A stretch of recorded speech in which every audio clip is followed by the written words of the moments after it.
धनंजय मुंडेंनाच वाल्मिक कराड नकोसे होते, त्यांनीच वाल्मिक कराडच्या एन्काउंटरची ऑफर दिली होती।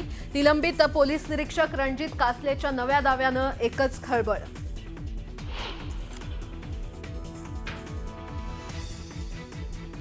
सैफ अली खान हल्ला प्रकरणी आरोपी शरीफुलचे फिंगरप्रिंट्स जुळले नाहीत। सीआयडीकडे पाठवलेल्या 20 पैकी 19 नमुन्यांवरील फिंगरप्रिंट्स जुळले नसल्याची माहिती समोर।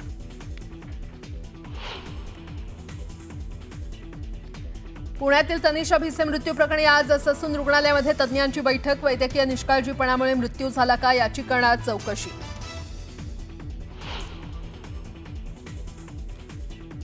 पुण्यातील दीनानाथ मंगेशकर रुग्णालयाच्या कारभाराबाबत राज्य सरकारसमोर 2 अहवाल सादर। चौकशी समिती अहवालावर आजच्या कॅबिनेटमध्ये चर्चेची शक्यता।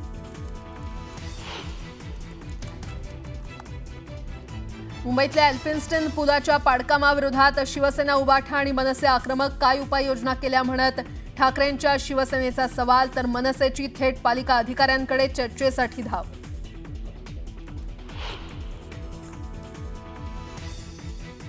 न्यूज 18 लोकमतच्या बातमीचा इम्पॅक्ट। आजच होणार एसटी कर्मचाऱ्यांचा मार्च महिन्याचा उर्वरित पगार। महामंडळाला 120 कोटी देण्याचा GR जारी।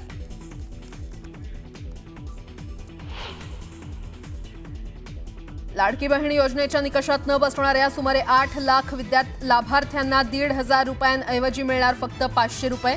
नमो शेतकरी आणि लाडकी बहीण योजनांचा लाभ घेणाऱ्यांना फटका। प्रस्तावावर कॅबिनेटमध्ये चर्चेची शक्यता।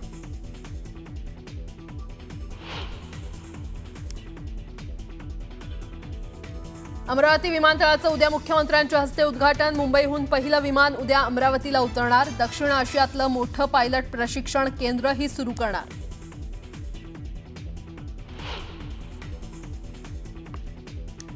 नागपुरातील शिक्षक भरती घोटाळ्याची व्याप्ती आणखी वाढण्याची शक्यता। बनावट कागदपत्रांच्या आधारे अपात्र शिक्षकाला नियुक्ती दिल्याची तक्रार।